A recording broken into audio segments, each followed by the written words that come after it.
60 Plus Racing Adventures is the unique iRacing league for drivers aged 60 years of age or older. We often think of this as a young man's caper, but there is a large community of 60 plus drivers who love to have a league that they can race against each other.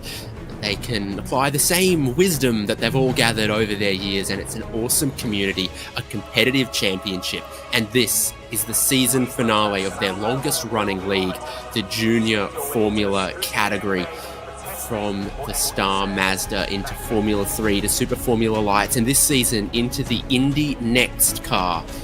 We can't wait to see who is crowned champion here at Sebring. Live on RaceSpotTV, it's David Haynes with Howie Burrows and Hugo Lewis in production. My apologies. Well, this is a super challenging track, and this is an increasingly challenging car. This is how the schedule has looked. It all began at Laguna Seca. They went to Long Beach, Spa, VIR, Portland, Red Bull Ring, Indianapolis, Fulton Park, Suzuka, Mugello, and Barber. Now, on the 3rd of December, it's the championship finale at Bumpy Sebring. Howie, this is how the championship stands. It's looking very, very close to the end. Catalano's been the stronger driver throughout the season, but hasn't made every single race. And if Greg Seitz can finish ahead at this vital moment, that's what's actually going to matter at the very end of it all. There's some tight battles all the way up and down. These drivers very, very close, but a car like this makes the racing very, very close and always very exciting here. Barry Hills in 7th there is leading the Super 70s championship as well from Paul Stump, who appears to be second in those standings. So Barry Hills basically got that one wrapped up. There's also a teams championship, and we'll see if they play any team games today across 2 races at Sebring before they go racing. They are going to go qualifying, and that's where they're at right now. These cars don't have their full power in qualifying. They're equipped with push to pass in the race conditions, but it's all locked to one power mode in qualifying. Mike McCormick's coming around famous Sunset Bend, getting well over those bumps, trying to straighten it up onto the front straight to begin his first qualifying lap. I'm sure I'm not the first person to say this here, because this isn't the first race in this class, in this league, that we've covered on the channel, but these cars are absolutely extraordinary, and this track is a brutal place to put them. I tell people to underestimate Sebring and Formula cars at their peril, like we already saw Mike McCormick possibly go wide onto the grass for an off-track. We're not completely sure what counts there, but so many of the corners on this track either surprise you or fall away from you in ways you utterly wouldn't expect. Into the creatively named hairpin here. This is one of the toughest corners to really hustle it around. If you can hug it to the inside and then go straight on the out, you go very fast, but it's very easy to cross over the line or lock up the brakes and be forced down that escape road. Bumpy surface as ever. There are passing opportunities. There's a fantastic back straight before the legendary Sunset Bend, and until then it feels almost street circuit-like in the way that you just dart around these ultra tight corners. This track catches people out in Formula cars all the time. Yes, it does. So looking at 22 drivers who are all out on track right now in qualifying for race 1. See that make up our grid, all present and accounted for. Cormick just looking like he's got a tiny bit of understeer at the moment. Takes a little while in this car to build up the tyre temperature. The tyres start very cold. Track's up at 29 degrees Celsius on a mostly clear day. So all of that should lead to getting the tyres up pretty well. He's going very wide on the way into Sunset, coming back to that very late apex, and then unleashing all of the turbo horsepower that these cars have got. You can see some of our first drivers come across the line. And for Mike McCormick, that lap time does not count, probably on account of the track limits. But Gerhardus Jorrison, Kevin Bergqvist, Jerry Kerr, JC Hay, their times begin to count, and the timing column shuffles around. Jorrison on top at the moment. Here's Greg Seitz approaching the back portion of the track again, and you're going to get a lot of drafting and passing down this back straight, but also with the 200 seconds of push to pass during the race, it's going to be about managing and timing. Given race length, you actually have quite a lot to play with for a fixed length and the races are on the shorter side, but this one does have a required pit stop, unlike the rest of the season. Sunset's going to be always interesting because these cars have a lot of aero. They can take many, many different lines in this turn, and that means you think there's going to be loads of space for others, and that is very easily often mistaken. It's very easy to run into someone else's way, much like it is for the first turn. So now we have 19 drivers, 20 drivers with qualifying times. Greg Seitz and Mike McCormick are the two drivers without one at the moment. McCormick, because of the track limits. Seitz, I think, only just coming around to start his first flying lap now. So he's trying to use all of the time in this 10-minute qualifying session where every driver gets 2 laps. Most drivers have gone out, started the session, and are on their second flying lap now. Greg Seitz beginning his first. Here's a man in championship contention, Roberto Catalano, currently sitting in second. On his second flying lap of this qualifying, he should have more confidence and more tyre grip. He's placing the car where he wants to get onto the Ullman Straight. It is a lot of flat-out horsepower staring down towards Sunset Bend and staring at the sunset in the afternoon, but it's 10:30 a.m. here, so the sun's actually on the other side. Gonna watch that Florida sun, it really bears down upon you. This car's a lot looser than the Super Formula Lights that this league last took here. Catalano, I'm not sure that's an improvement on that lap time. Oh, it is, it comes through late, and it's a very close pole. This car quite loose on the rear. You really have to manage it and manage the gear you're in. I have to find I sort of spin the tyres going into first just a little bit too often. There is the SFL before this. That car was almost glued to the ground. This one brings in quite a bit of the challenge that the old Dallara F3 did. I'm really in love with the way it races. This Greg Seitz failed to get a lap done the first time. This one's going to need to count. A 1:46.9 is pretty good. That'll be P3. Sure will, and he's got another lap to give here in qualifying. Almost everyone else is done, so John Payne on top at the moment is the best he's going to be able to do as a 1:46.775. Roberto Catalano just a tenth behind that. Greg Seitz only 2 tenths behind that. That's how much time he's looking for on this lap. Barry Hills has completed all of his laps. Everyone but Greg Seitz has. Sebring belongs to him right now. And it's him versus the stopwatch versus John Payne's time.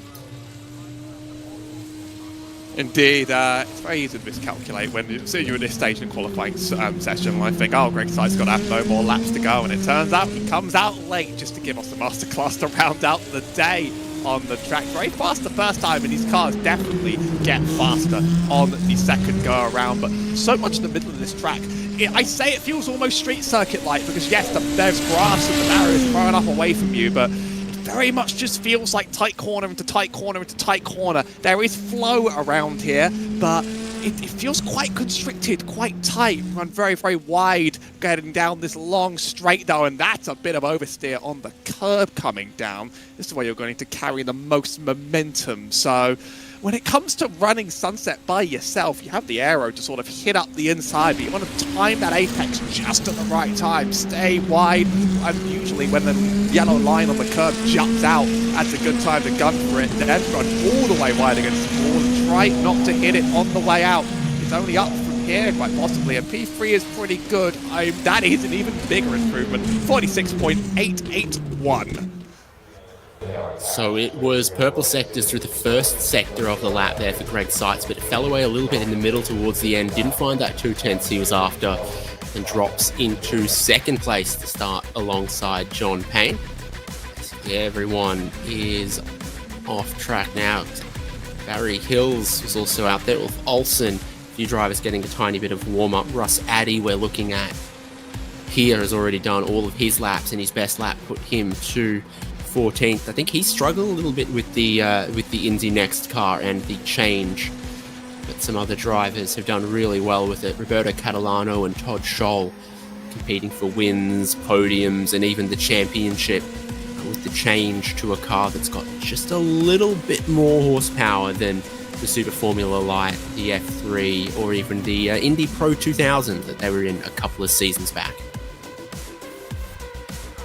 certainly is one of the trickiest cars they run on the lineup, but that's why it's become such a compelling car in the iRacing lineup. Within that first season it's been introduced, not only is the push to pass very, very fun, but you are always dancing on the edge of grip with this thing, and that's where drivers sometimes struggle, because it's not only about keeping it on the track, but if you can keep it on the track, it's about really getting around the track fast in this thing. It's about balancing slip. It's very, very challenging. Qualifying just wrapping it up now. We have a full starting grid for you. It's an exciting front couple rows of the grid at Sebring for the first race of the finale of 60-plus racing adventures. John Payne is on pole position, but the championship leader, Greg Seitz, is in second, a thousandth of a second quicker than his main title rival. Roberto Catalano starts in third, and he is second in the points. Pete Thomas is out of fourth position there on the grid. Seitz's teammate McCormick in fifth. Todd Scholl, a long shot, but a mathematical possibility for the championship, starts in sixth. Gerhardus Jorrison starts from seventh alongside his teammate Barry Hills for Anglo-Dutch Racing. Kevin Bergqvist in ninth, Mike Grandy in 10th, Peter Holstrom in 11th, and Jack Turner in 12th. Franz Josef Stummy starts from 13th, just ahead of Russ Addy. Tom DeSelms in 15th, Ulf Olsen in 16th, Douglas Beasley in 17th, Eugene Clark in 18th, JC Hay 19th, Jerry Kerr 20th, Bruce Poole 21st, and Steve O'Malley 22nd. Despite some struggles with track limits through the field, everyone has a valid qualifying lap, even if one or two did get disallowed throughout. A rolling start has them behind the Porsche 911 safety car for a quick fling around Sunset Bend before the green flag drops on the 15-lap race. 2 fast repairs available if you need them in the run into someone else's car. This also looks to me on one of the schedules like one of the races that requires a pit stop, and yes, for a race distance that relatively short, they've still stuck one on the calendar. There were 4. This is the first one we've covered that has that. I'll get that confirmed in case I'm wrong, but that's what the schedule told me. So that might mix up this field and add an interesting timing element to getting in and out of traffic, which is going to be very regular around here.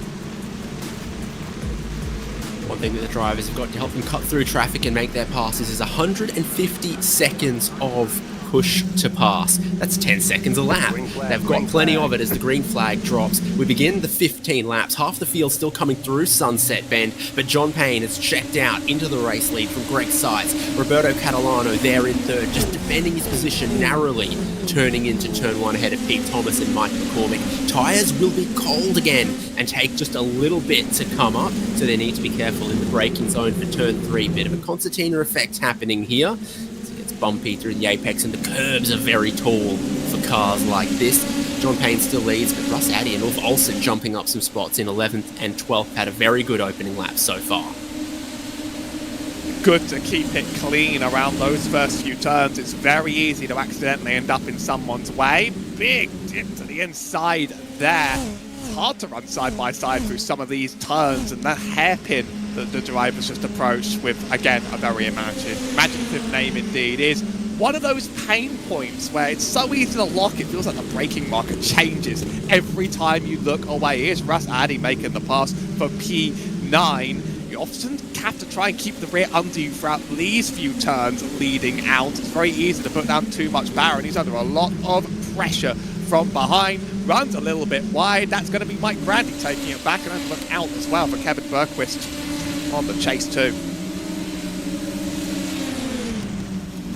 So Addy had gone 5 spots forward and then a little bit wide exiting tower turn. Has a slide. Mike Grandy goes back underneath him for the spot. And push to pass, I think, actually enables at the end of this lap. We'll see how that changes this up and if it helps him go forward. John Payne, Greg Seitz, Roberto Catalano pulling away from the field on this first lap. Everyone still running. Very good to see after an opening lap like that, with some positions changing hands. Cold tyres, a difficult track. Sunset Bend for Bruce Poole and Douglas Beasley side by side. You back the car around the outside to carry way more momentum there, and the battle will begin onto the front straight. Douglas Beasley getting ahead of Bruce Poole to have the inside line in towards a slippery turn one. He washes out wide, has to get out of the throttle there. Perfect racing back and forth between these two. Lots and lots of respect being given, and it's not even that I would consider respect to be the problem. I think many lead drivers have that in their hearts, but it's also that I think any driver can be caught by surprises at Sebring. A lot of these side-by-side wide turn entries, you're very, very blind around you. You've got to have your head on a swivel to really look out for where drivers might be taking different apexes, because those corners, the first and the last one, they encourage you to start outside and fly the car inside and sort of hope no one's quite alongside you. Still some battles further up the road though. This is Eugene Clark in the P17 position. Takes down Hans Josef Sturm. Down below as well on these beautiful things.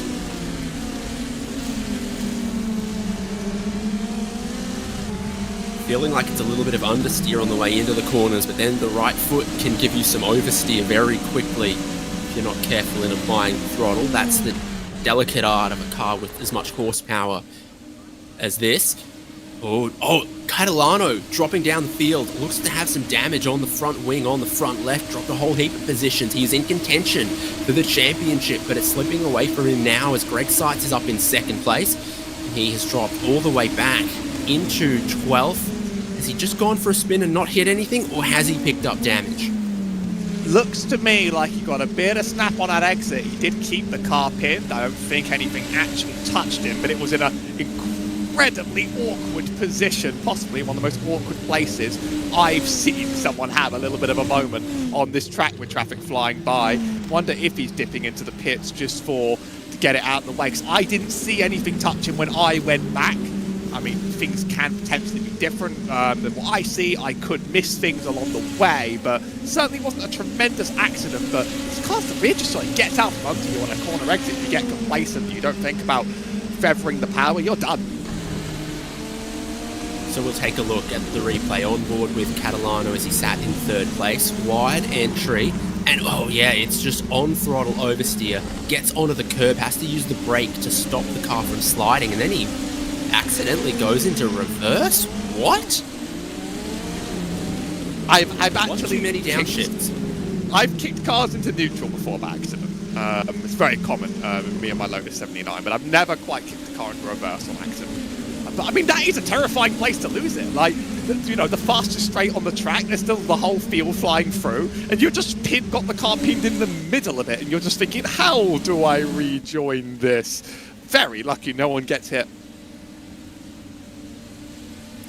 Up front, John Payne's still leading. Greg Seitz is sitting behind him. John Payne's been just tactically using a couple of seconds of push to pass, but Greg Seitz has sat in the slipstream, used none of it. He's banking it, and he'll be able to use it later on. John Payne gives 2 seconds of push to pass, exiting Sunset Bend. Just gives himself a good run onto the front straight. That's what he's doing for the moment. Greg Seitz, still lurking, has $1 or 2 more left in his bank account for the end. Pete Thomas has used 10 seconds. Mike McCormick in 4th hasn't touched his just yet. And we look at Russ Addy, who's very, very wide. He's using all of the track and all of his push to pass, because he has dipped into that a fair bit as well to try to get some of these spots. He's now no longer pressuring Kevin Bergqvist as much as he once was. Wolf Olsen, Tom DeSelms, Franz Josef Sturm, Peter Holstrom in the, I want to call it a Scott McLaughlin livery there, between Eugene Clark and Franz Josef Sturm. As a reminder for the push-to-pass rules, so we see them on screen, 150 seconds, no cooldown or wait between them, although once you put your foot off the power, it turns itself off, so you can only really have it down the accelerated sections. It's best out of slow corners. You can get a bit of a push next to someone on a long straight, but really, you want to maximize its use to get more acceleration, and there's plenty of slow corners. That's a bit of a slip-up on the track there. Tom Dellison's just sort of, it's DeSelms even, gets away losing a couple places. That's another corner where really you could just put down a bit too much on really any car and get very surprised that the aero doesn't take you as far as you would expect. Yeah, Ulf Olsen had wheel spin exiting the turn 7 hairpin, then DeSelms was all over him, had wheel spin a couple of corners later, went off track, dropped those spots. just had Mike Grandi and Roberto Catalano as our only drivers to make a pit stop so far. Everyone else carrying on, presumably pit window just somewhere in the middle of this race. Lots of drivers dip into their push to pass on the front straight, on the Ullman straight, and on all of the longer straights. Russ Addy is in, so he went wide at turn 1 last lap. Got a bit of gunk on his tyres. Perhaps felt like he'd lost his rhythm, so he's pulled out of line and into pit lane here. Bruce Poole and Steve O'Malley follow him. Grandi and Catalano's pit stops were both only about 8 seconds, so it's seeming like it's a quick splash of fuel. Catalano trying to come back through the field here. Still battling with Mike Grandi. So Catalano's just passed Grandi on this lap. Interesting that with the mandatory pit stop in a race of this length, it's really only about 30 minutes of total racing out here on the track, and so it does seem a bit unusual to throw the pit stop, but it's a way of just sort of letting drivers choose when they want to leave traffic, really. When do they want to get those gap clean air, try and make it up on lap time, so drivers converge again near the end after it split them up. This is a battle for the lead that is going to, I think, develop all the way to the end. It's John Payne and Greg Seitz. Worth noting, John Payne has been burning a lot more of this push to pass in the start of the race, and now the Greg Seitz has more to sort of use up. But in a 30-minute race, this is about the length of the officials. You end up finding that you need to use a lot of it, because 150 seconds is actually a lot of time to be using power, and those that are conservative with it, you can't save it for next week. Well, a whole lap is a minute 47, which is about 107 seconds, so you couldn't even use your push to pass if it was stuck on for a whole final lap of the race. So we worked it out at the Red Bull Ring, I think, that basically of the percentage of the lap that you're on throttle for, you need to use the push to pass about a third of it. So yeah, 150 seconds is pretty generous for this race distance, and Greg Seitz is finally going to give some of it as he tries to attack John Payne for the race lead. Around the outside of turn 7 could be a risky place to be, but if he can stay level there, which he can't, I thought he might be able to get some traction on the exit. John Payne holds him off, and then both of them refrain from pushing the button right here. Pete Thomas in third gives it just a little whiff, and Payne needs to defend once again, offering the outside line to Greg Seitz. You know, it kind of looks easy to take the left-hand side there. It's a remarkably long way around for a corner that's that short. There's so many corners here that are just absolute mysteries, and the hairpin is easily one of them. Looks almost like a little bit of slip on exit for Payne, but I think it's okay. The gap for Thames. They're going to constantly play this sort of back and forth game down the straight of will he, won't he, with the push to pass, until suddenly one of them blinks, uses it for too much, and that might be the difference maker here on this lap. Both press it for a brief second, but Payne's off straight away. Seitz is using, see how big the advantage gained is. He's not really going to be able to make a dive in for Sunset with that, is he? Goes way, way wide. They're going to try for an over-under here. Both pinning it. Not really getting much done there. Drama here for Franz Josef Sturm. He's off the road. I think I saw Ulf Olsen also tracking through the grass there in a battle there. Sturm with a whole heap of damage. Olsen losing a spot or two. John Payne and Greg Seitz stay out of the pit lane. No one else is headed for it this time around either. Franz Josef Sturm will be in the pit lane now because he's towed. Gerhardus Jorrison hits. That track temp's come up a little bit as we look to the replay here. Olsen's already off the road, rejoins. Sturm dives to the inside and has a problem, and the two collide. Sturm's got massive damage before he even gets to the wall, and Olsen had been off the road. Oh, is this another issue? I think that was Bergqvist.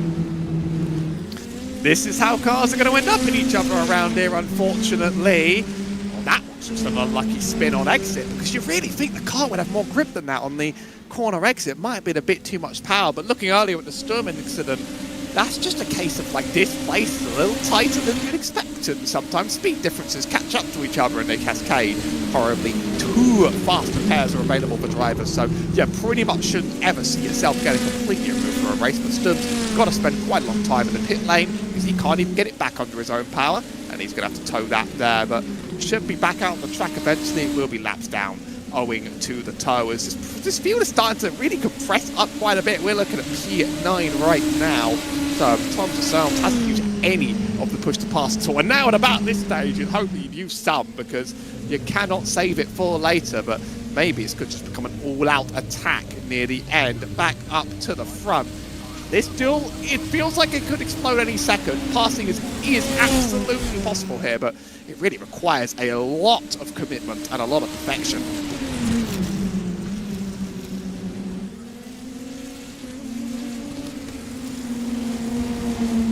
Kevin Bergqvist is going to pit. I wonder if in that P7 group, there's a couple of drivers thinking, get me out of this traffic, because the conga line had formed. Jack Turner and Douglas Beasley are thinking that. So 3 Indy Next cars, Dallara IL-15s, if you will, roll down the pit lane. Not seeing them go up on Jacks there. Bergqvist was the first to hit his pit stall and rolls away with a little burnout. Looks like fuel but no tyres. I'm not sure the tyre time loss around there, because obviously in a Formula car it's very different torque than a sports car. There's usually enough crew members to make a quick change. The virtual crew members that we don't get to see, but it simulates all 4, sort of taking them and putting them back on. But you don't end up putting much fuel in the cars anyway, so maybe you still just lose time taking tyres, and that's just not worth it because it's a very short race. They must have capped the fuel tank quite hard to force the pit stop in race distance. Maybe people have done the maths, or maybe people just reckon they're not going to get warned in race distance, which is also true. Johannes Jorgensen is the highest running driver that's made their pit stop. This is the battle for the next group. Kevin Bergqvist and Russ Addy. Bergqvist has just come out of his pit stop, narrowly ahead of Russ Addy, and now needs to fight him. Bergqvist's got a lot more push to pass in the bank to use, but he high-sides it on the curb, loops it halfway around, and Russ Addy will get that spot, not the outlap Kevin Bergqvist was looking for. There are some tracks where you can use all the curves you want, some where you shouldn't touch any of them, and then Sebring's in that awkward middle where some of them you sort of ride and you even jump, and other ones are like big rocks in your way that will suddenly send you to the shadow realm if you dare take too much. It's another part of learning this track. It's obviously a sports car staple and doesn't see a huge amount of Formula racing, but it certainly brings a very different dynamic. Do you think Greg Seitz is going to get this done in race distance? Because time's running out. He has about just over 10 minutes to do it, and he's looking fast. His last lap was a decent amount faster, but whenever it seems to get within that 4 tenths bubble, that's when he's really struggling to get any closer. Strategically, might just wait until the pit stop, and after the pit stop, might wait for John Payne to pit and then try to go 1 lap longer and really slam in a quick lap there for an overcut potentially. Seitz has still got lots of opportunity. He's still got more push to pass. So if Payne came in now and Seitz could go another lap using the push to pass, the clean air there and the safe push to pass, really hot in lap, could get the job done, could get the jump. Both of them are now 10 seconds clear of Pete Thomas in third, who inherited that third after Roberto Catalano's issues. Jorgensen's come out of the pits ahead of Catalano, but Catalano's just passed him. So Catalano is now the highest running driver to have made a pit stop. It was Jorgensen for a lap or 2.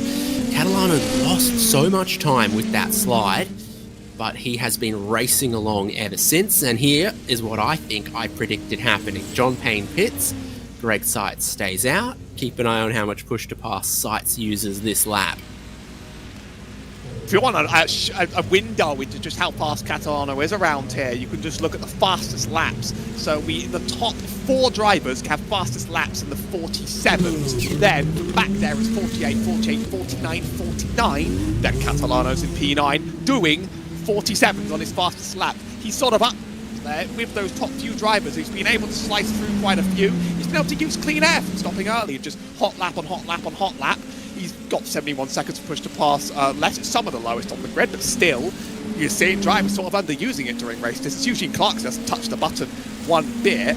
He can benefit here from other people making these stops. And yeah, he might have lost a few places, but you'd be surprised at just how much he's made up through the clean air and just through stopping early, just running it raw because he was a P3 starter and he's fast enough to end up within that top 6, I think.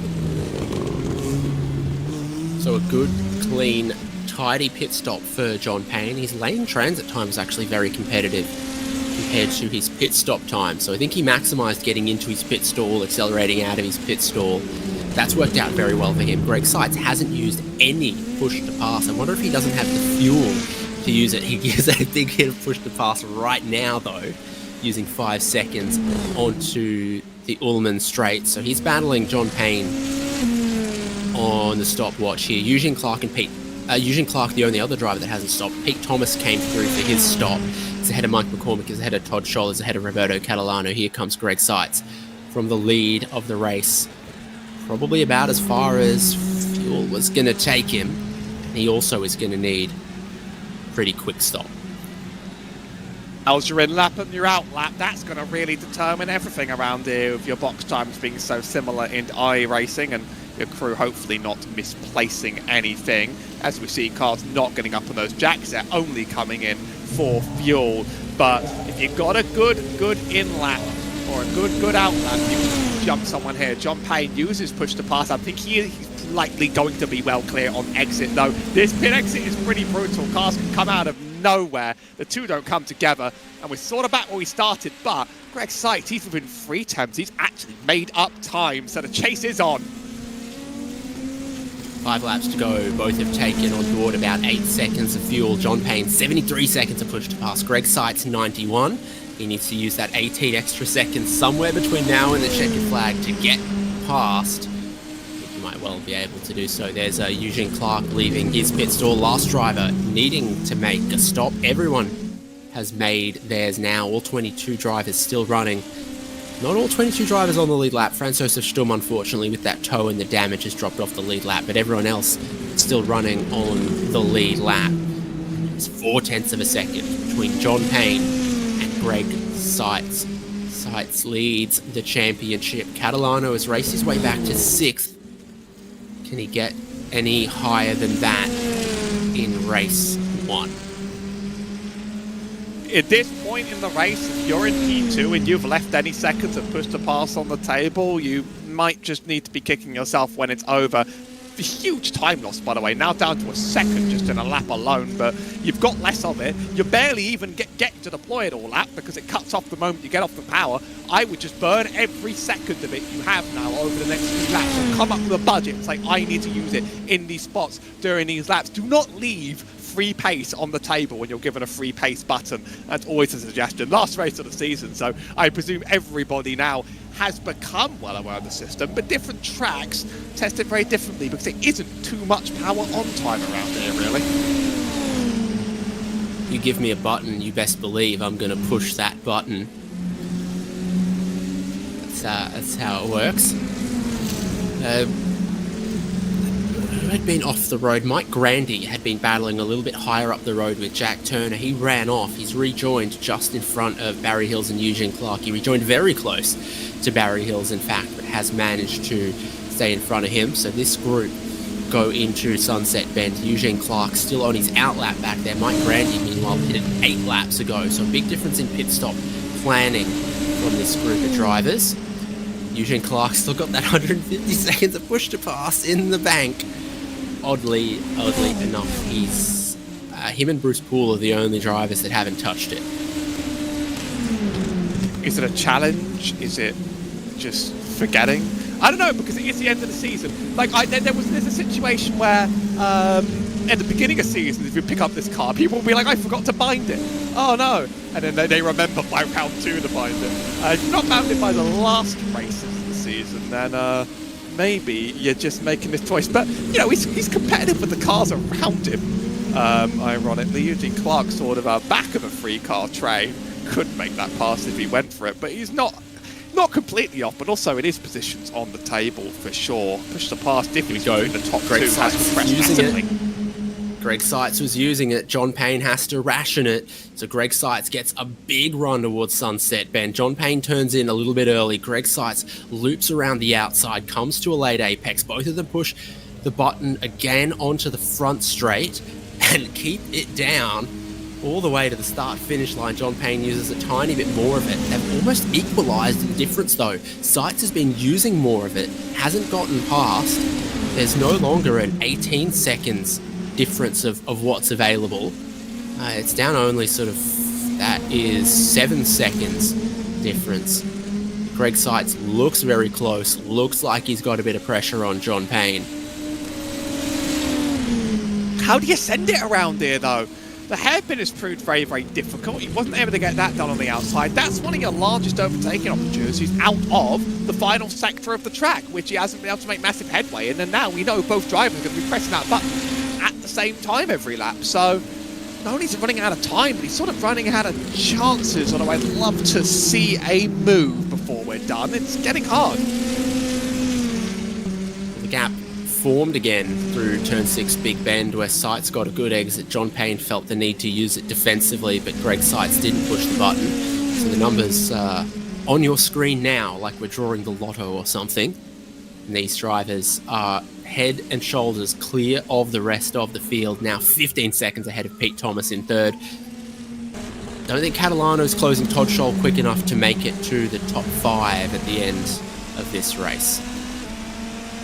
It's a good recovery drive. It's the best you can hope for. It's just recover the points and you get one more race today and one more chance to hopefully do better. It's only Payne using the push to pass down this straight. Seitz doesn't touch it at all.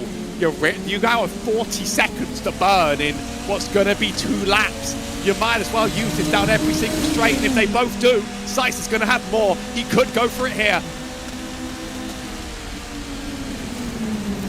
Turn 1, he doesn't get close enough, but again, he's got John Payne under pressure, and when Payne's under pressure, he'll use his push to pass erratically, and then Greg Seitz might have a little bit more left for the final race. Once one of them finally runs dry, they'll become a sitting duck.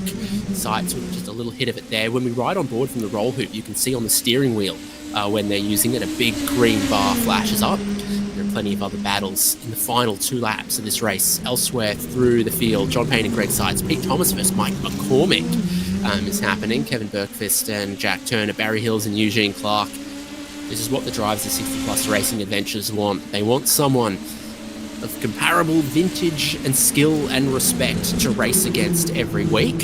Whether it's for the lead, that's nice, but if not, you want to have someone that you can battle against, and that's what they so often get. Well, and this is only the first 19 seconds. It's getting now. It's a 3-second gap in terms of push to pass. They've both got to be pressing this at the same time. You're not going to use 20 seconds in the amount of time you have left. Might as well burn it every chance you get. Of course, don't forget, first of 2 races here today, so they're going to learn everything they've learned from this and do it one more time. Here are the 2 runs down the straight, both on the push to pass. Seitz on it for longer, and that's some real closing distance now. Outside of Sunset's going to be very hard. Seitz whacking the limiter at the end of the straight, using so much push to pass, but not able to get by. He thought, this is my opportunity. He sticky taped that button down, he put glue tack over it, and didn't get past. Now they begin the final lap, and John Payne has 11 seconds to push to pass. Greg Seitz just has 9. Some other drivers are going to run out shortly. There's Todd Scholl catching Mike McCormick, who I think has had a problem. That's a battle to watch on the final lap as well. Top of screen is the lead of the race, just 2/10. John Payne needs perfect exits everywhere, but the tyres are starting to cry enough in the Florida sun on lap 15. Sliding around in the exit is John Payne. So Greg Seitz keeps the pressure on. Overtaking opportunities becoming fewer and fewer as the final lap goes on.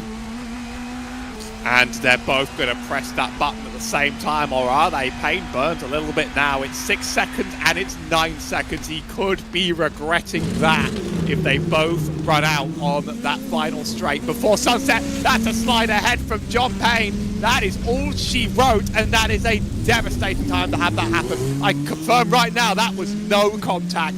That was a slip up at the worst time. Took 15 laps, but eventually the pressure got to John Payne. He had begun sliding around Greg Seitz to the lead of the race. John Payne's going to recover to second.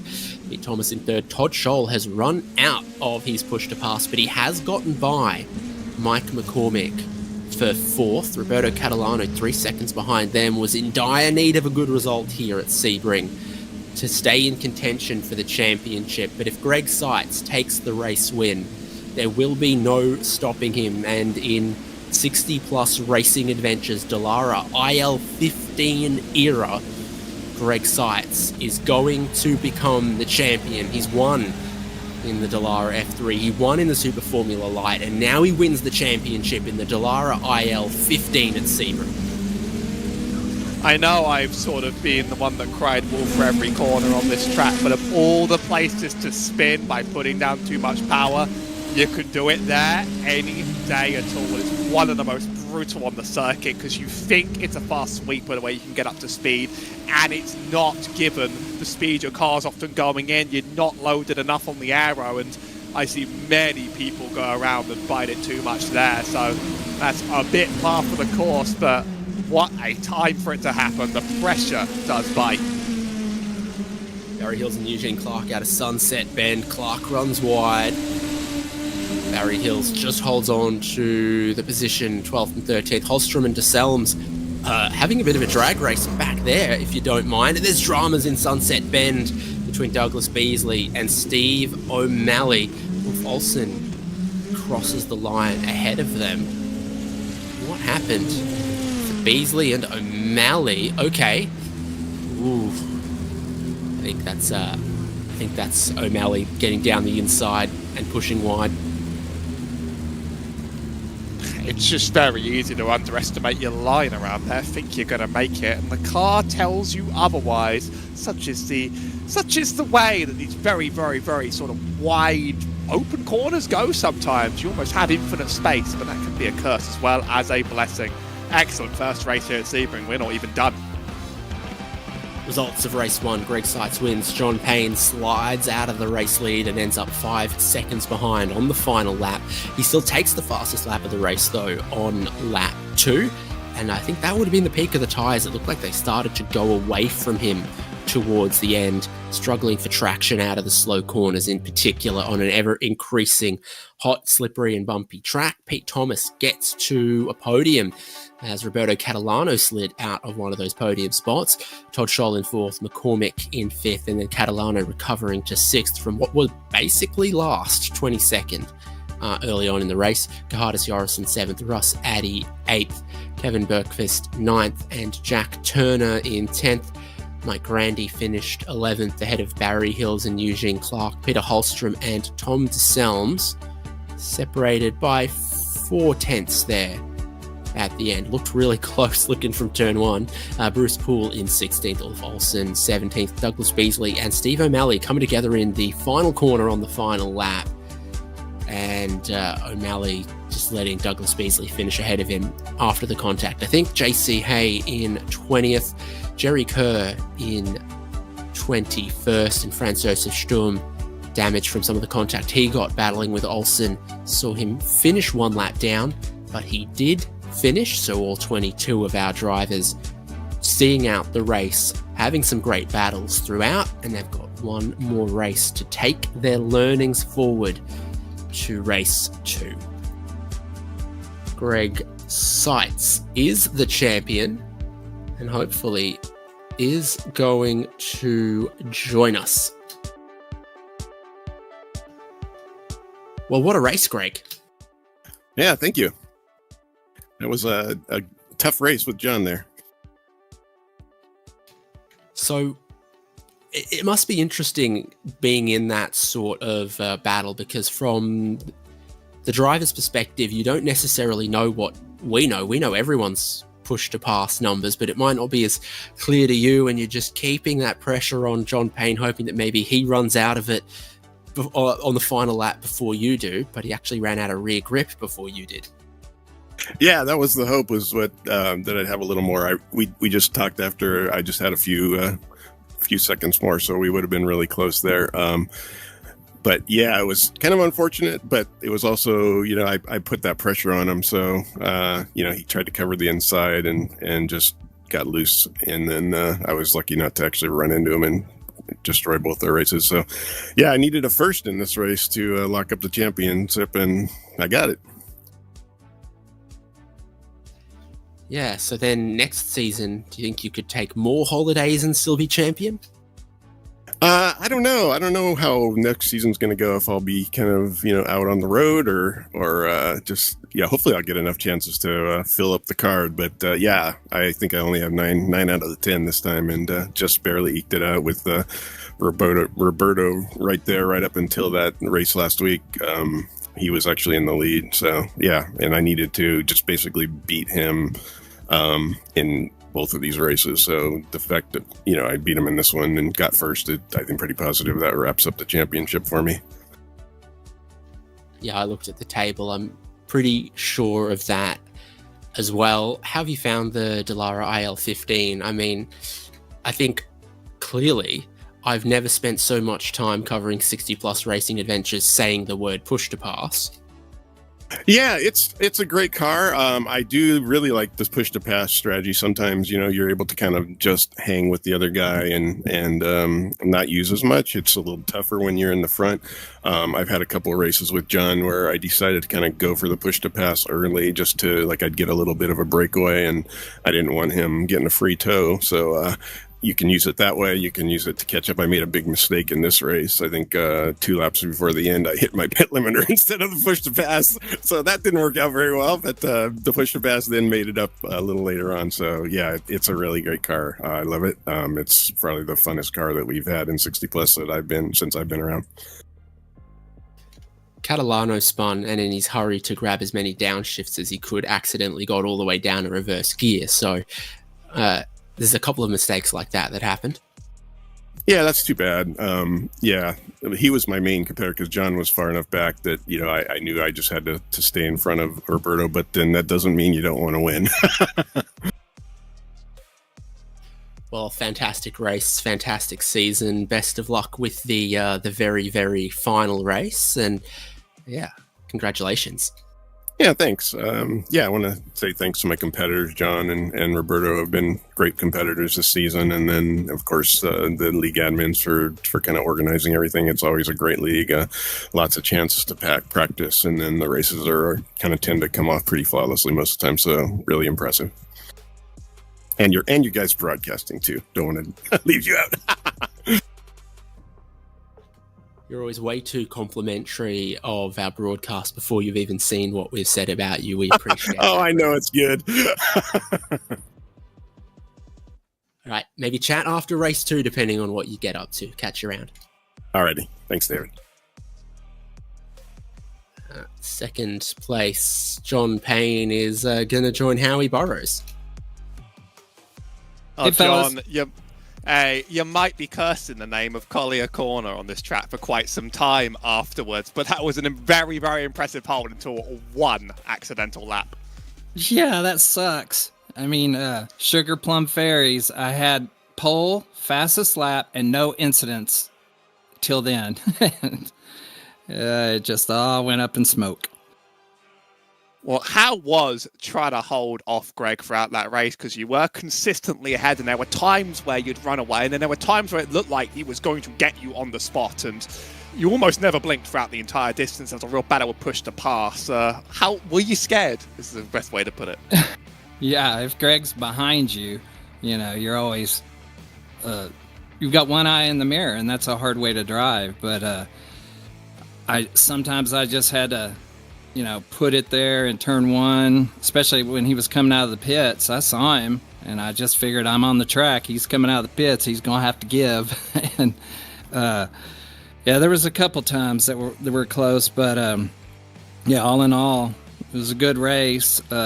Using up the push to pass. I talked to him before he went on with y'all. He had some more time than I had, so he might have got me on the back straight, but I wish I had the chance to do it over again and be in that position. I don't know if I have the energy and stamina to do it again here in a few minutes. We'll give it a whirl. Well, with the season almost entirely in the rearview mirror, how has this car been for you compared to what's been run in the past?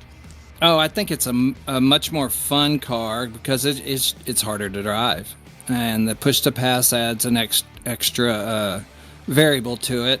Yeah, I like the car a lot. The Super Formula Light is just so planted on rails, and it gets to be almost like a algebra equation. You know, if you just do the work, it'll present the time, but you know, this one's trickier to drive. It's more like trig. Well, great to catch up with you after a great race. You're going to have one more shot out there as well around here. I'm looking forward to another good one. All right, thanks, guys.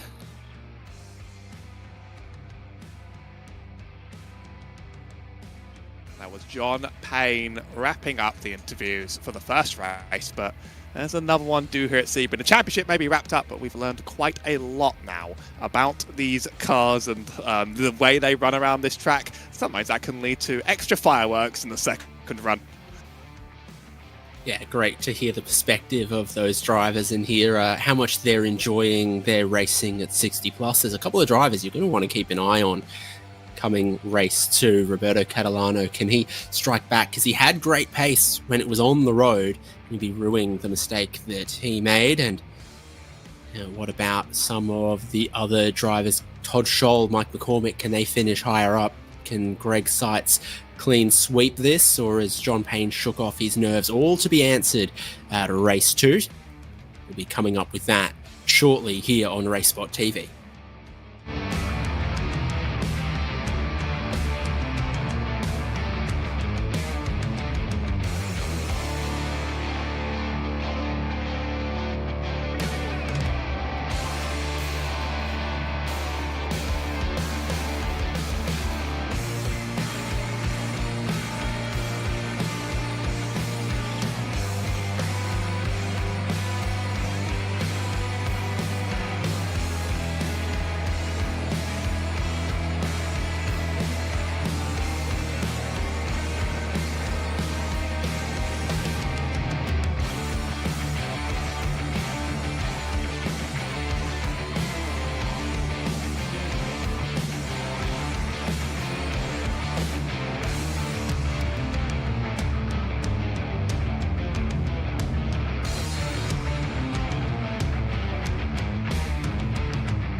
Sebring International Raceway is going to be the scene of the final race of this season for 60 Plus Racing Adventures. We had such a tussle between John Payne and Greg Seitz in race 1, and it crowned Greg Seitz the champion. Roberto Catalano, unfortunately, has seen the opportunity to be 60 Plus Racing Adventures champion slip out of his grasp, but can he strike back for a win in race number 2?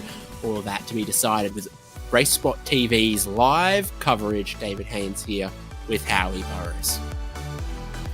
Double race format here, always very special because it means that you spend that first race learning things and then you get one more shot at it to try and beat people, especially on the first lap, in ways that you couldn't quite the first time around. A championship might be wrapped up, but what's everyone here for but a great race? And very often these things get better the second time around.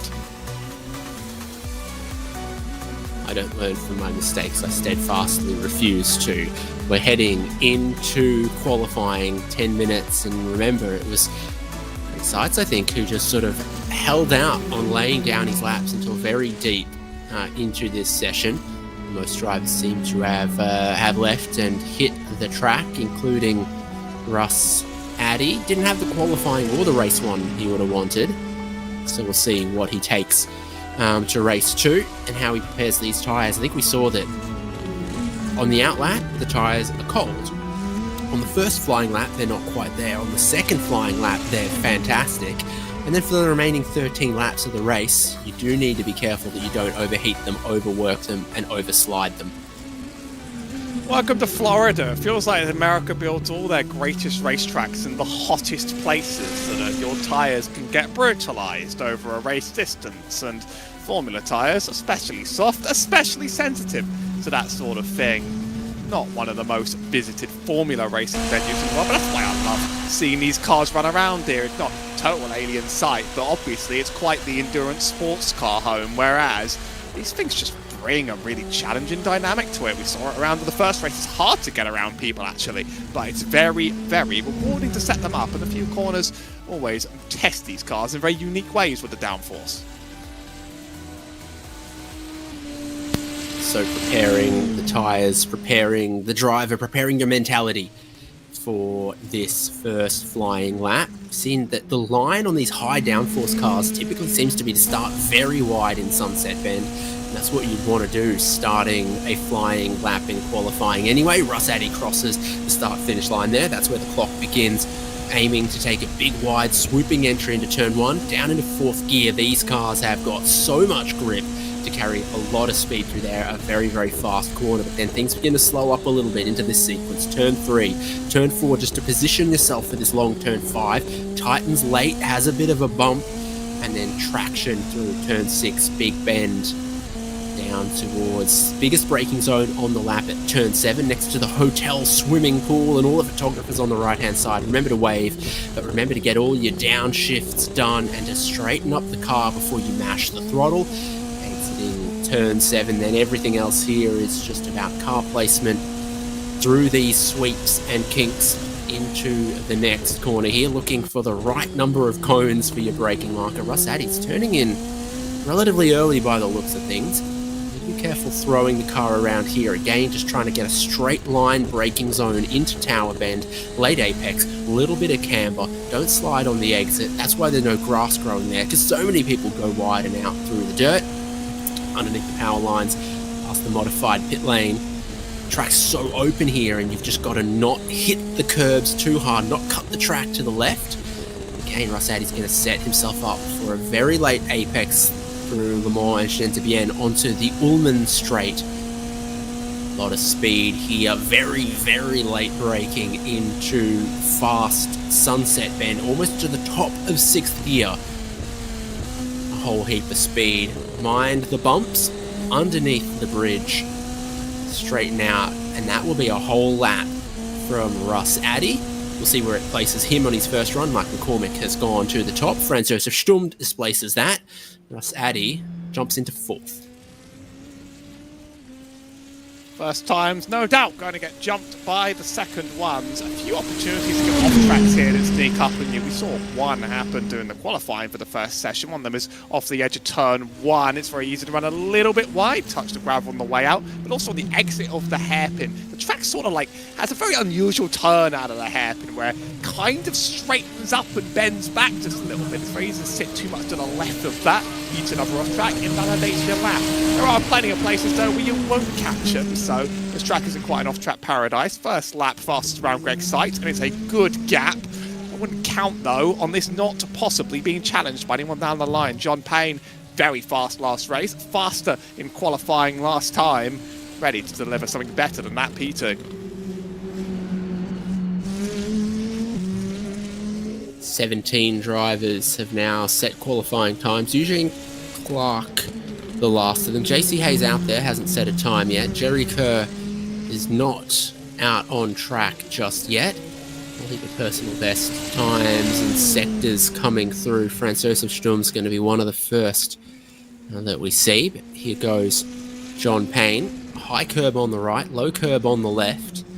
And then long corner there as you're trying to open the throttle. You don't want to slide out too wide. No purples so far here from John Payne. So he's going to improve on his time, but he's not going to completely bang down the time that Greg Seitz has set so far. McCormick to second. Franz Josef Sturm still sits in fourth. Here comes John Payne to the top. Top for now, but Greg Seitz is on the charge and he's going to finish his lap very, very soon. Here's JC Hay though, navigating Sunset.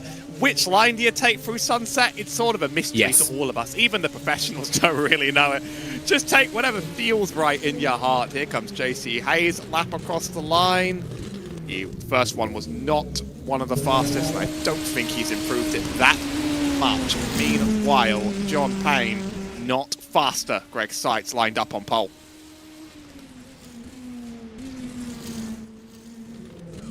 Yeah, 146.686 for Greg Seitz completes his qualifying. Barry Hills has just completed his. Russ Addy has completed his. Wolf Olsen has also done his 2 laps from qualifying. So no one hanging about to the end of the session this time. I think with 3 minutes left on the clock, our grid order is locked in unless Jerry Kerr leaves pit lane and to the Undertaker's intro music and a pyrotechnics display and shakes this grid order.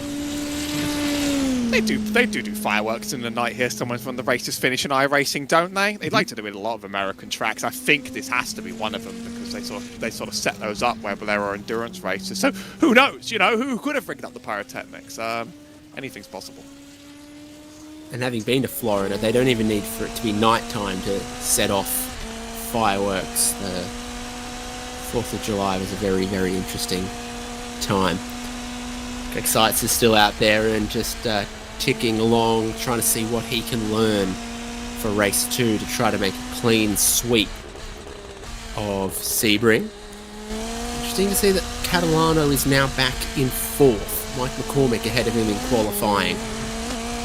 Catalano certainly would have gotten lots of practice of hot lapping in race 1. Hasn't converted to a particularly outrageous qualifying time.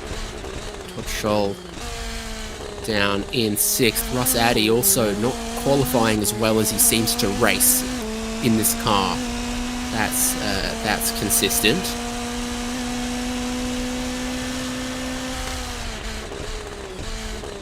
Was a pole lap with almost no mistakes on the book, and that's sort of what you need on a track that can encourage a lot of them. That's the infamous corner where we had the slip up that decided the race last time around.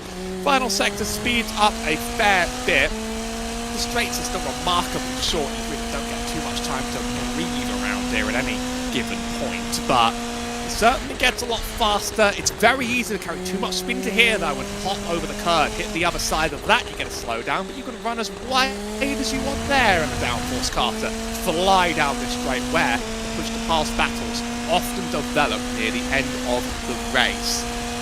And Sunset Bend is just there, which I didn't see too many passes in last time. In fact, I saw more mistakes than outright passes into that turn, which you can understand. I mean, there's a lot of blind spots next to you in this car, and when someone else takes a different line, you can get caught and surprised. It seems like if you use push to pass down the Ullman Straight, you hit the rev limiter in 6th gear going into Sunset Bend, and that will always stall out your momentum and make overtaking difficult. So I think with the extra power of push to pass, the gearing might be a little bit too short to allow much passing right there. As part of the paddock, $100 per weekend to connect your RV to the power in the paddock at Sebring. I'm too British to understand RV parking at a racetrack, but then again, I'm too British and this place is too small. So that's my problem. You know, I'm in the wrong town. I'm just Australian enough to tell you that in 1959, the first Australian to win the Formula One World Championship was Jack Brabham here when he pushed his Cooper across the finish line out of fuel on the final lap to win the World Championship. Greg Seitz is on pole once again. John Payne had it for race 1. Roles are reversed in a very, very competitive battling pair between Seitz and Payne. Mike McCormick has upped his qualifying to 3rd place, displacing Roberto Catalano. It's a good qualifying spot. 5th for Gerhardus Jorrison, and Todd Scholl from 6th has been Mr. Consistent this season. Could grab another result in the final race of the season. Franz Josef Sturm in 7th. Kevin Bergquist was all about the action in race 1. He starts from 8th. Barry Hills is in 9th. Mike Grandy in 10th. There's Jack Turner in 11th. Russ Addy in 12th, gained 5 spots on the opening lap of race 1. He's got the headway to be able to do that again. Peter Holstrom starts 13th from Tom DeSelms in 14th. Ulf Olsen's adventurous race 1 will continue into race 2, starting from 15th, just ahead of Eugene Clark. Douglas Beasley has qualified 17th, and the last driver to set a qualifying time was JC Hay. Jerry Kerr did not leave pit lane in qualifying, but is still eligible to start the race if he wants to start from that 19th grid spot. My goodness. The blimp's in the air, so that probably means no fireworks if the aircraft is up in the sky. The iRacing blimp watches over all, and we know that as this race goes on, the tyre temperatures are going to rise, the track temperatures are going to rise, but the push to pass is going to deplete. As ever, 150 seconds, and what we found out last race was that you actually sort of, like, if you don't use it proactively, you'll find yourself not being able to deploy it very often, because as ever, you can't use it below a certain rev range, which means you have to be flying down one of the fast sections of this track, and are there many of them?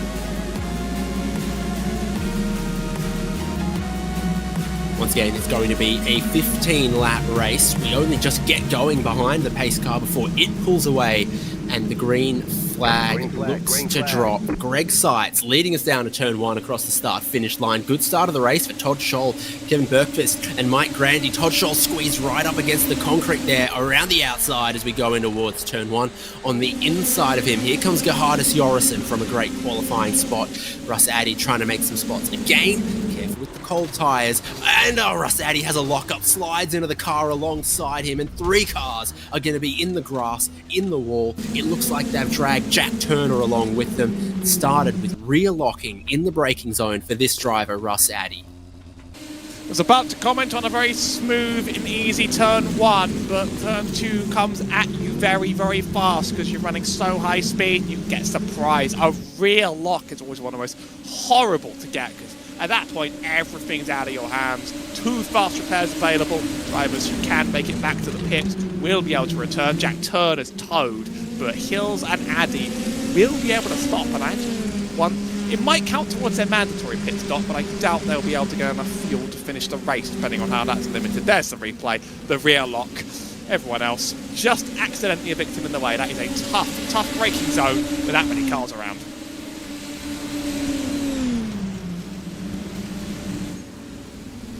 Yeah, the Jack Turner around the outside gets escorted into what looks to be 6 rows deep of tyre bundles right there to protect the drivers, protect the cars, but also to protect the fans out there.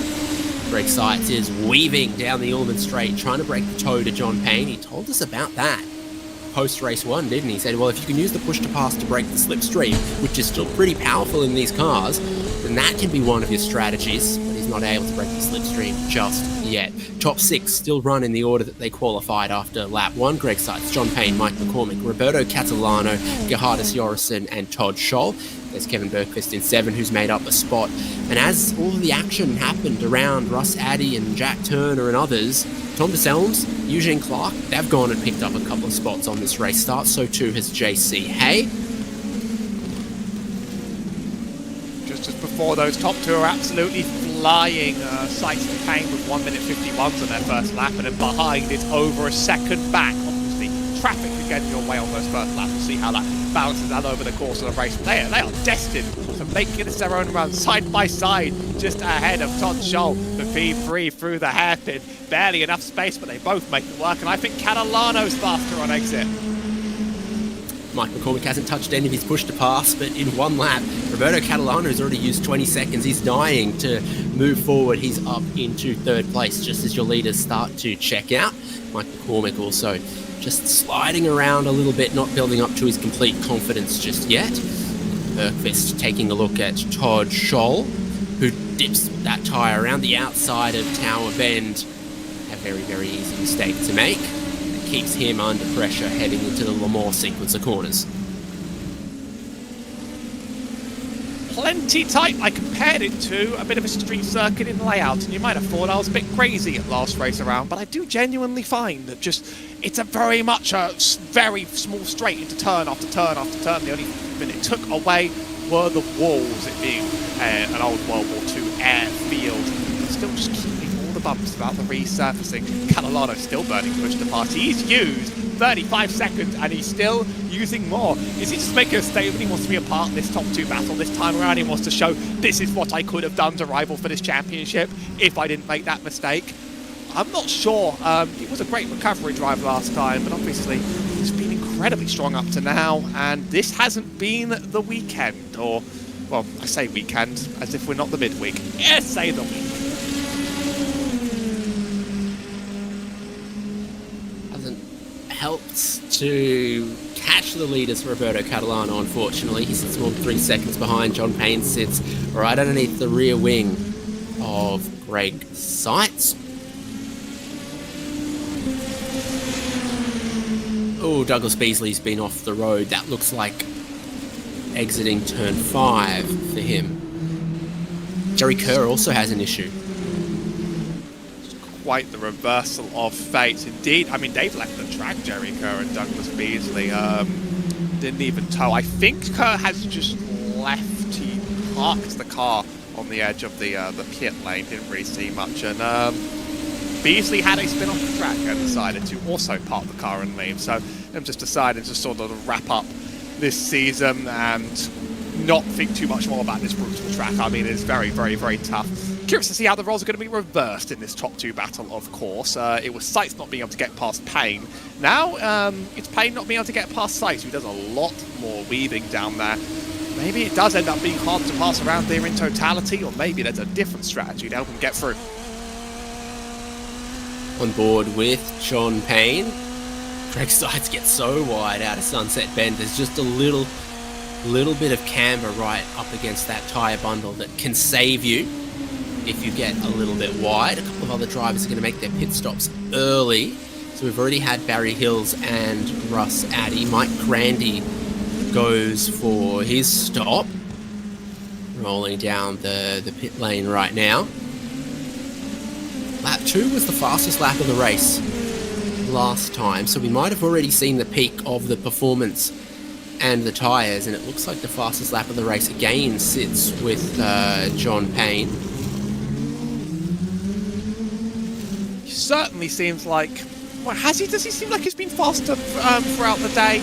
Because certainly Seitz seemed like he was going to catch Payne the whole race and just didn't, and would... I don't know if he would have parked if there wasn't a mistake involved. So I'm not really sure how to conclude that one, to be honest. It might just be a case of you have first, you have the clean air, you're going to be able to dictate things from up there, and it's going to take a mistake and it's going to take pressure to force you out. Obviously, the championship pressure is off shoulders now. This is just a race for the joy of winning the race. That also might change the attitudes around this.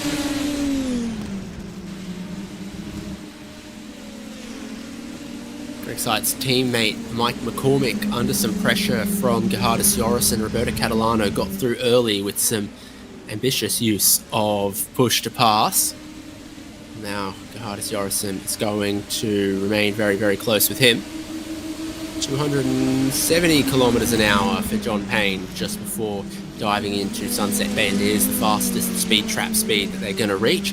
Bergqvist ahead of Todd Scholl by the looks of things through there as well. Lots of two-car little trains that have built up, two-car chases. McCormick and Jurison are also very, very close. You're seeing that on the lower portion of your screen. Jurison tries a big over-under, and that's going to work into turn one, actually, because the opponent there, McCormick, just goes wide, catches the grass. That's a spot. It's easy to go wide and catch the grass as identified, because you sort of don't really know your angle coming into the turn all the time, and suddenly a whole bunch of dirt just catches you. So that's a mistake executed upon. Not a disaster, but now Bergqvist is kind of in tow. Yeah, it's so interesting to see with the power that these cars have got, the difficulty with traction out of the slow corners, with the push to pass, with all of that, that they're still a very slipstream heavy dependent car with the large wings that they've got on them. So everywhere the driver behind gains 2/10, 3/10 in the slipstream down every single straight. You need to put down a lap time that is, you know, a second a lap or more faster than your rival if you're ever going to break that toe, if they don't make a mistake, if they're consistent enough to just take the little dividend off their term deposit down every straight. John Payne's doing that relatively well at the moment. He's going to be another sort of opportunity. So it's 160 k's an hour exiting that corner, then immediately up as high as sort of 230, 240, slipstreaming here. John Payne goes from 4/10 back to 3/10 back to about 2.5 by the end of the straight. So it's a free 2/10 there, it's a free 2/10 down the front straight. Greg Seitz is quicker, but not by enough that he can shake John Payne. Battles elsewhere in the field. You've got Jorison and McCormick running wide out of Sunset. Bergqvist might sense an opportunity down towards turn one. Looks to the right-hand side, which will be the outside, but we've seen a potential over-under work. You can imagine around the outside could work for Bergqvist if he's brave, which he is. It takes a lot of bravery, but even more to run side by side to the next turn. Space runs out right there, and just behind the trees, well planted. McCormick, I was going to say just clear, but that's Bergqvist slipping down and out, and that was a duel quickly undone there by a tiny bit of hubris on the gas pedal, as this car has done to many, many people here today so far. He's trying for that over-under exiting turn 5, but it's very bumpy there. There's odd changes of camber. There's some pretty tall curbs. Just lit it up, spun it to the inside. We're going to look on board. This was audacious. This was good stuff around the outside of turn 1. Used just about the right amount of the track. And then he's turn 3 thinking, going to be tough to get around the outside here. Almost got his nose pinched off there at turn 4, but then he's looking to cross over under, and it just starts to slide a little bit on him, and then the rear tire touches the curb, grip drops away, spins up, and spins to the inside. This is back with the race lead, 4/10 exiting Lemoore onto the Ullman Straight. It'll be 2.5 by the time they get to Sunset Bend. Rinse and repeat. We're playing this long strategy game with trying to conserve the push to pass once again. Greg Seitz has still got 140 seconds off it, and John Payne is trying to be careful with his as well. By this point last race, I think he'd used about half of it. He's still got most of that in the bank, in the savings account. 4/10 has felt like the magic number, but for some reason this chase feels closer than the one we had earlier today. This one feels, just in my little heart of hearts, that it could end up just that bit tighter when it really, really matters.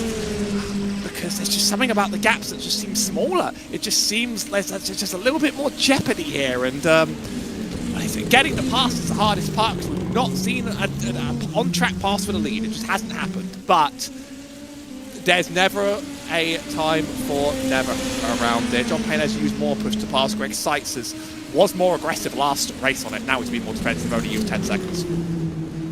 Kevin Bergquist's not only going to get the fuel that he needs, he's going to get the front wing that he needs. He's in the pit lane. A few others have stopped. Peter Holstrom stopped a lap ago, and then you had Grandy, Hills, and Addy with their damage, who... not all of them were damaged, some of them were damaged, that took some early stops. I think this isn't quite a reversal of race 1, because John Payne can't quite pressure Greg Sykes the way that it happened the other way, because if John Payne uses up all of his push to pass, gets by Greg Sykes, then what? Greg Sykes is like, okay, I'm back behind you now, same role as race 1, and I won that duel. John Payne's had a problem back there, poor exit, slipstream broken, Greg Sykes 1.5 seconds ahead. Does Payne go for his pit stop early then? No. Yeah, no. That mistake is correct, it's changed, but it's certainly not done.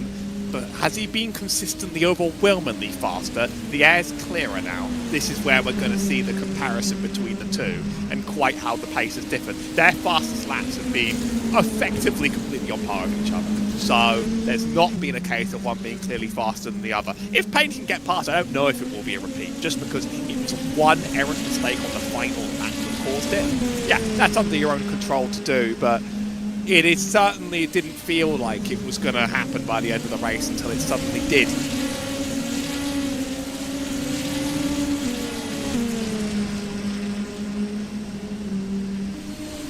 Got Todd Scholl ahead of Franz Josef Sturm. Scholl had kind of gone forward, gone back a tiny bit. Mike McCormick, I think, has been off the road ahead of them. Does he have damage? He's slow. Todd Scholl's going to look to the left-hand side of him through the kink, get ahead before the braking zone. Mike McCormick has lost another spot, perhaps getting in too hot to turn 7. Biggest braking zone on the lap. There's a lot that just come up and surprise you on this track. I mean, the hairpin's the toughest, but there's plenty where you've come out. It's what caused that one crash. You come out of a really fast corner and all of a sudden the braking zone just comes up on you. There's a few tracks where I joke about invisible gnomes that move the braking markers around. For example, down the straight at Spa, that braking marker moves, I swear. But over here, I feel like those cones get moved sometimes, and a braking marker that works for the hairpin just stops working all of a sudden. And it's like, okay, I am now going off into the escape road. I've not seen anyone have to take that. Everybody's been very, very disciplined into that turn, which is impressive for a car that can't even lock up its brakes either. But I definitely feel like this is one where sometimes braking zones, they're just hard to nail, even with the cones. That's sort of all you get, and I think come out to surprise you. This gap has shrunk, by the way. McCormick just a little bit wide through Sunset.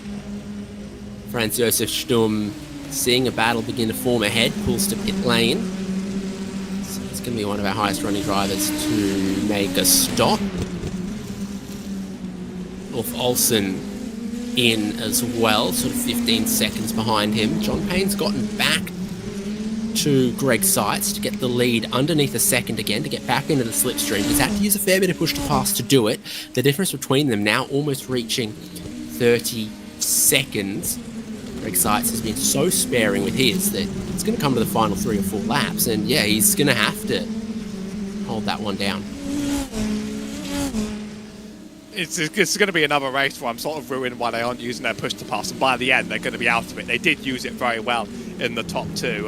Hopefully a couple of drivers like Tom DeSalms and Eugene Clark still didn't touch it halfway, so still haven't touched it this race. And yet, you know, they've got pace on the track. So again, I'd love to know, but some things they're not really to be known. Everyone up front really choosing to manage it. Greg Sykes, really, I think he's just going to want to burn this by the end of the race. He's got 140 seconds. He certainly knows how to use it. I think he just wants to burn it every single lap at the end of the race and just make a statement with it. And P13 and P12, Ulf Olsen and Kevin Bergquist have been heating up for quite some time, and that's quite the lock-up from the 70 in front that's going to open this up, but he turns in just a bit, and that is contact for the two of them. Ulf Olsen goes backwards into the tyre barrier. Don't know if Bergqvist has much damage. I don't think Bergqvist did a whole lot wrong on the way into the corner. Olsen had a big lock-up, pushed wide, looked for side-by-side exiting, and then it's through that sort of sweep and kink that the lines can occasionally converge when you're running side-by-side.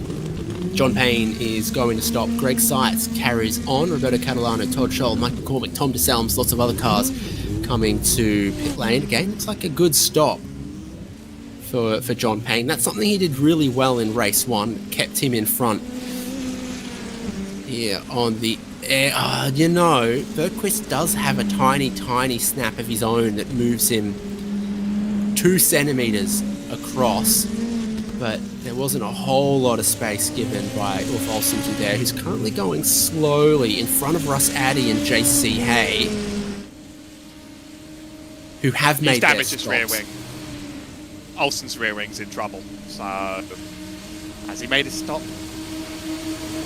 They all have, yeah. If he has, then he's going to be nursing that for the rest of the race. And I can see dents on it. It's going to lead to difficulties for oversteer. He's ducking it again. He has to get this one fast repaired. Praise be to having 2 of them. Yeah, going backwards into the wall. Probably done some of the suspension as well. It looked a handful. Don't know exactly what's going to, pop out and change on that one. Got Greg Seitz, still hasn't stopped. Gerhardus Jorrison and Eugene Clark also running long. So it's John Payne hoping that the run down the pit lane just cools off his tyres a little bit and he gets a sort of a second wind out of them here, stopping 1 lap earlier than Greg Seitz, who now is in. I always like the benefit of the clear air, especially on a track like this where people have been stuck up in each other's business for a lot of time. I always like the benefit of just getting in there and hopefully coming out in front of and behind very, very few people and just being able to run hot laps. And obviously, Seitz has to run the greatest hot lap of his life in order to make his in-lap and out-lap work.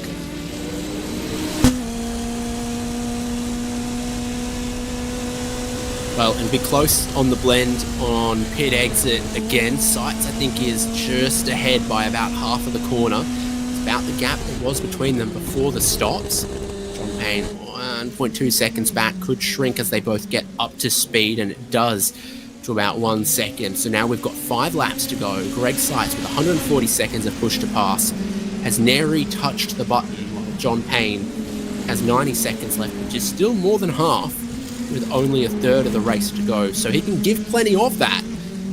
And there's sort of diminishing returns to it down each of the straights as well. So I think John Payne is still in a good spot. Chase still certainly on, but he'll need to make up a bit more time in the laps we're running out of, because 7 attempts ain't going to be it to secure an attack. He's used more push to pass as well. Seitz is just sitting on it right now. 140 seconds. Perfectly comfortable in his place. And why overburn it? You actually can run into a problem with getting too much torque if you overuse the push to pass and you're not ready for it, because his car's already torquey on exit. It's already going to spin out from under you on exit. It's very easy to just sort of like overdo it, and all of a sudden you've made a mistake. Don't ask how I know that.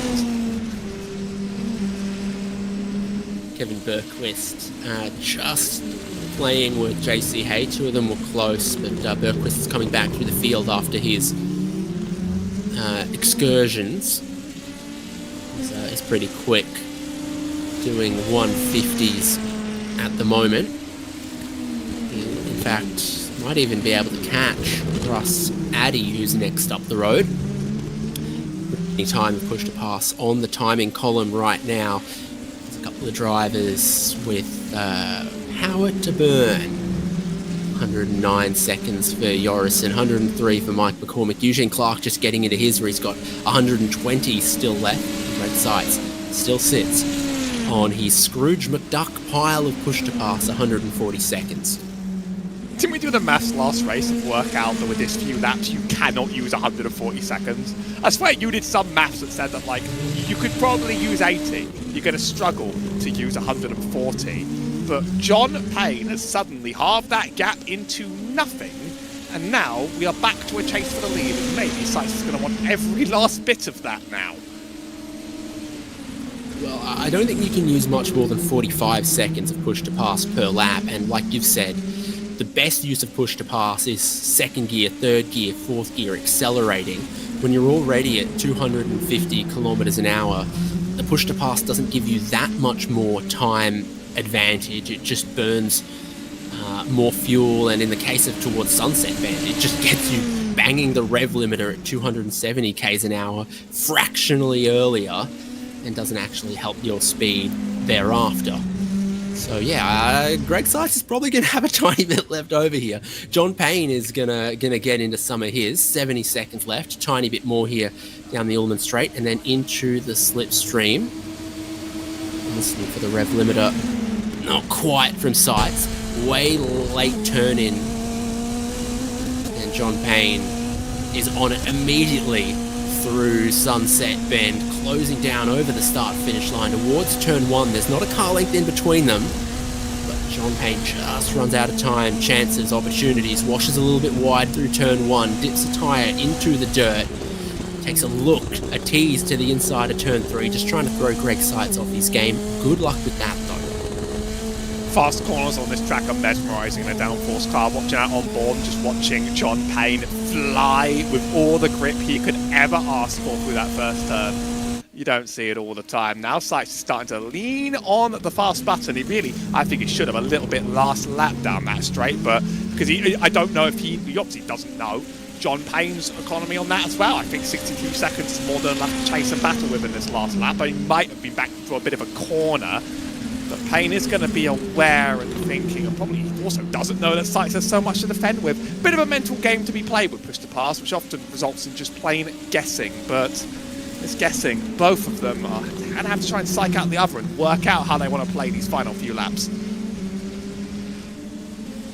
Roberto Catalano, 7 seconds behind them, is going to run them a little bit closer than happened in race 1. Gerhardus Jorrison in 4th.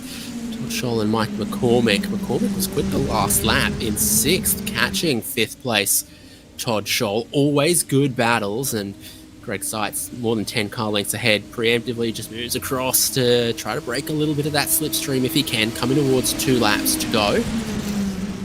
The mid-pack train of race 1 is more dispersed through race 2 here, with Eugene Clark 1.5 seconds ahead of Peter Holstrom, 5 seconds ahead of Tom DeSelms, Barry Hills, Kevin Bergquist trying to come back through the field. Could be some of the mid-pack excitement in the final 2 laps, which is where we find ourselves right now. John Payne, 43 seconds of push to pass, is 8 tenths back.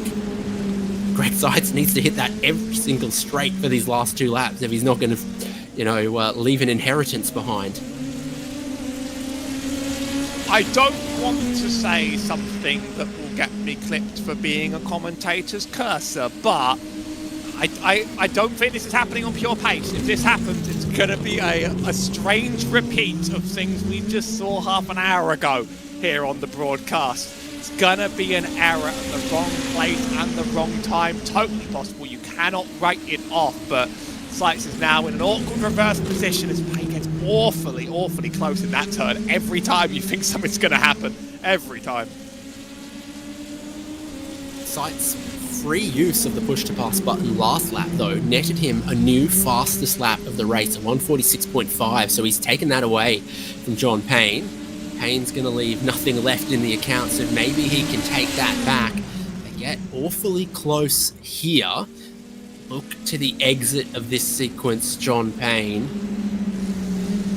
This is where he started to struggle with the tyres and the traction at the end of race 1. Still seems to have a little bit underneath that in race 2. 2 car lengths back, both of them on the push to pass, both of them in the slipstream. John Payne just a 10th back. There's the rev limiter. Bang, bang, bang. John Payne goes to the inside. We're wheel to wheel through Sunset Bend, headed towards the white flag, and John Payne leads as Greg Sykes hits a bump wrong, gets a wiggle, side by side over the start-finish straight. John Payne's about to run out of push to pass on the final lap. Greg Sykes the inside of turn 1. John Payne ambitious around the outside. They nearly touch. Kink of turn 2. Braking zone into turn 3. There's just a car width around the outside for John Payne as Sykes slices through into the race lead. They touch again. again on the way into turn 5, and now they're side by side exiting Big Ben. John Payne takes the last sip of his drink. Push to pass extinguished, but he's got his nose in front. John Payne is slamming the push to pass. He goes ahead, breaking into turn 7, level neck and neck once again, but it's John Payne out of ammo in this gunfight. Close contact there, leaving the hairpin, and indeed, what did I say, other than it not to turn out true, but this is exactly how we want to see it. Heavy braking zone, and I think Sykes is going to have such a power advantage for the rest of his lap. John Payne, he loses again in the same turn. The car's pointing in the right direction, but it's another lockup on the same turn, the same lap, and that certainly is going to spell the end of that chase. He doesn't go out with a whimper, he goes out with a bang. John Payne giving us an incredibly exciting final lap before the same turn on the same lap catches him out in race 2 as it did in race 1. His Achilles heel traction through that corner. His Achilles heel traction onto the Ullman straight. He hits the wall. Roberto Catalano is going to come through for second place. Can Payne even make it to the checkered flag on 3 wheels? Get out and push your Cooper. Here's Greg Sykes looking for a sweep of Sebring, and he'll even come home with the fastest lap of the race this time. This puts a bow on the championship for Greg Sykes in 60 Plus Racing Adventures. Catalano sneaks through for second. John Payne limping his 3-wheeled wagon to the podium just ahead of Gerhardus Jorrison. Todd Scholl in 5th. Barry Hills is running out of fuel. That's interesting. Is there, a few drivers reported running out of fuel over the line. Is there a curse with John Payne in the final lap of Sebring? Right as we thought, oh, that's sad, but that's the last of it. It gets just that little bit worse. That is why these cars are feared around here, and that's why some of the drivers have fallen in love with them. You can overstep the bounds pretty badly in them. Greg Sykes has delivered a masterclass today of just being consistent and not messing it up, it seems, because that's mattered more than just pure pace at the front. JC Hay mowing the grass, and then he's going to dry it and bale it up. Barry Hills coasting through sunset. Russ Addy will pass him by. Wolf Olsen is 20 seconds back. He's going to make it. He's going to make it to the checkered flag, but is he going to make it ahead of Ulf Olsen, who's on the Ullman straight right now?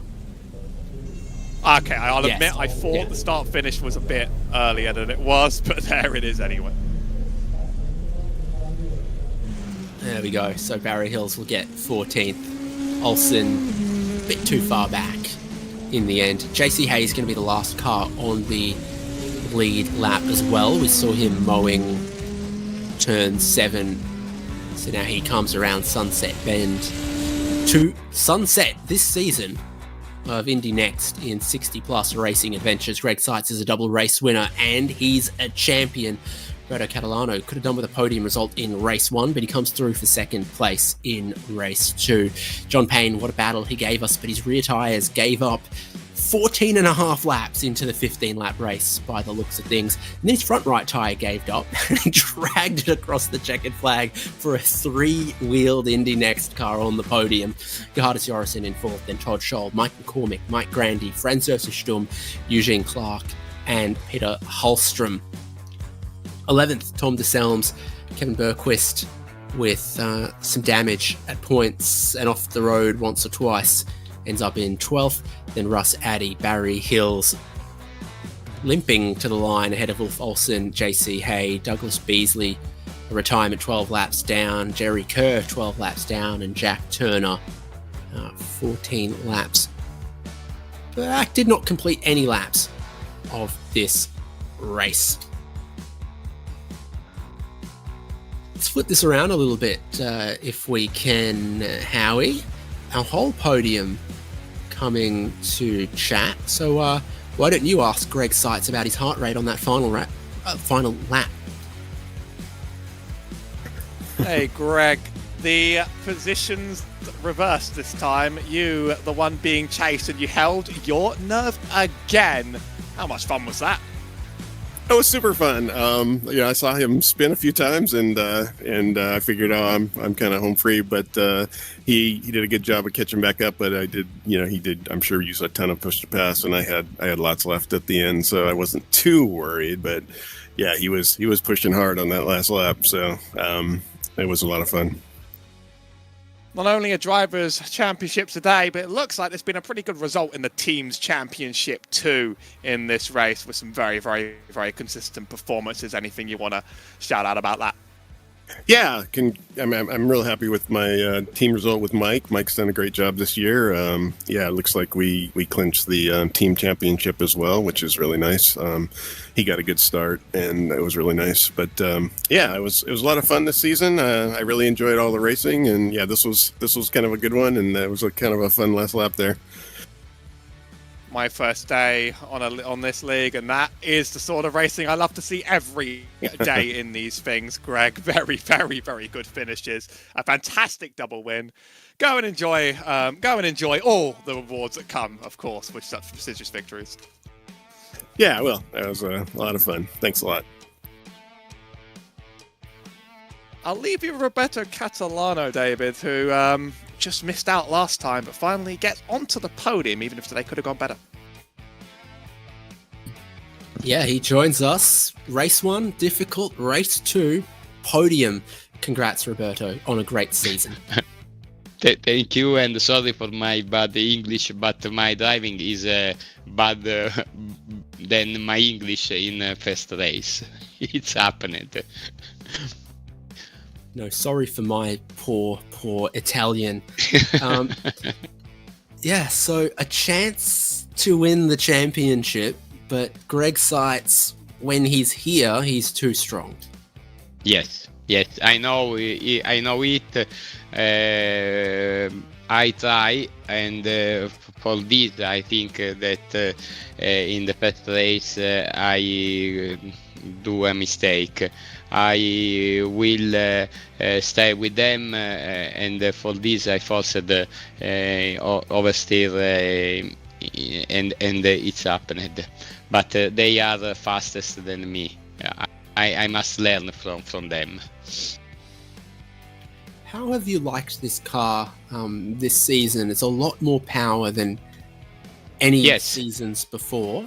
And sometimes that makes it look challenging, but sometimes it looks very exciting having all of that power. Yes, I think there are more skill gap because there are more power on the car, and it's difficult for me to stay behind Greg and John and the other drivers very fast. I think that it's important the track that we use, because in more short track there are too many outlap that conditioning the race, but in track with today Sebring, it's a beautiful track. It's a car fantastic for me.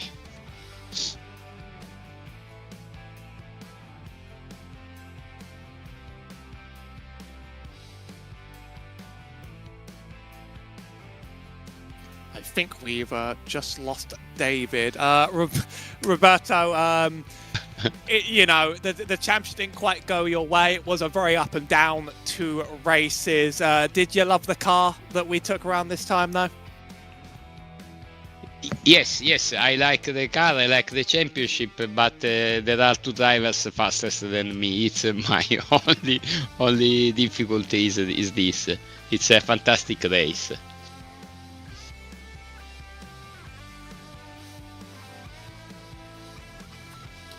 Well, congratulations on your season, Roberto. I have one last question for you. What's your favorite coffee? My favorite coffee, Italian, I think, but it's only coffee. No, I think Italian. Don't understand the question. Okay, because I switched to Lavazza and now I'm drinking L'Or, and I don't know which one I should have. It's I think Italian coffee is the best, but I am Italian and this is natural. Other both are very good. Okay, thank you, Roberto. And, Thank you. Good luck with your racing next season. Thank you. I dropped out for a second there, unfortunately. Thankfully, Roberto Catalano did not, as we are going to chat to the three-wheeled man himself, John Payne, with Howie. Hey, fellas, is that exciting enough? I think you made that exciting enough. It was 2 races. It felt kind of heartbreaking to watch that happen the second time around and think, John, no, not again. But that was incredible battling to make that worth it. Yeah, he had after that lap we had where we were banging wheels left and right, going down that the back side of the middle of the track. He was weaving, and I thought, is he damaged? And I checked my damage. I was fine, and so I thought I've got to get a good run onto that straight, and goosed it. Oh well, it was fun.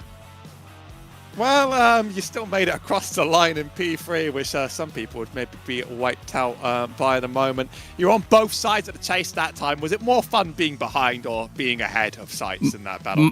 Much more. I was telling some guys after the last race, for me, it's more fun to chase because I don't do much fuel strategy or anything, and I was really close in that first race. And so the ability to lift and coast and,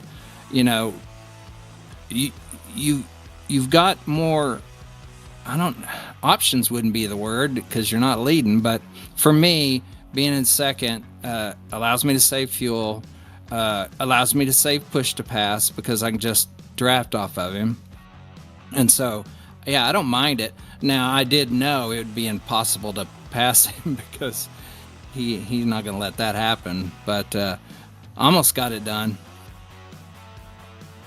To wrap up this excellent season, I don't know what's on the horizon for 60 Plus. I know they're racing all the time, all the players. What are you looking forward to maybe in seasons going forward? Are there any plans? I imagine we'll run this car again. It's a good car, and I think a lot some more people are getting up to speed with it. So I imagine we'll run it again, and we'd like to grow the league some. So I don't know what we need to do that. Maybe, I don't know.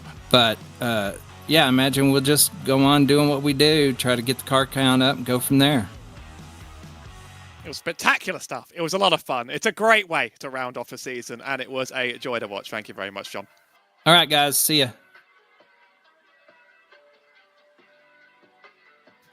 Echoing the words of my co-commentator there, Howie Burrows. What a season, what a race to witness.